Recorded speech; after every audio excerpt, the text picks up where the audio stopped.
All welcome to Vizag series అనుకోవచ్చు. So ఇప్పుడు నుంచి అలా అన్ని వైజాగ్ వీడియోస్ వస్తాయి.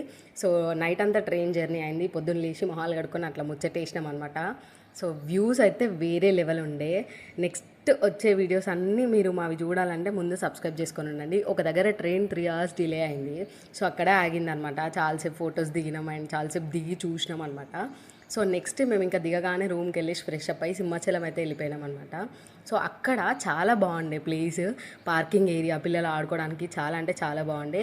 ఆ తర్వాత కైలాసగిరికి అయితే వెళ్ళినాం. ఎంత బాగున్నారు అసలు శివుడు పార్వతి, నాకైతే చాలా నచ్చింది. అండ్ ఆ తర్వాత ఈ వ్యూ పాయింట్ అయితే నెక్స్ట్ లెవెల్, వేరే లెవెల్ ఉంది అసలు. మస్తు అనిపించింది. ఎప్పుడు ఫోన్లోనే చూడడం కానీ రియల్గా చూస్తే అసలు నేను నమ్మలేకపోయినా, అట్లుండే అనమాట. ఇక్కడ కూడా పిల్లలు ఆడుకోవడానికి చాలా ప్లేసెస్ ఉన్నాయి. ఇదంతా నైట్ వ్యూ అనమాట. సో నెక్స్ట్ డే అయితే ఎర్లీ మార్నింగ్ లేచి అరకుకి అయితే స్టార్ట్ అయిపోయినాం.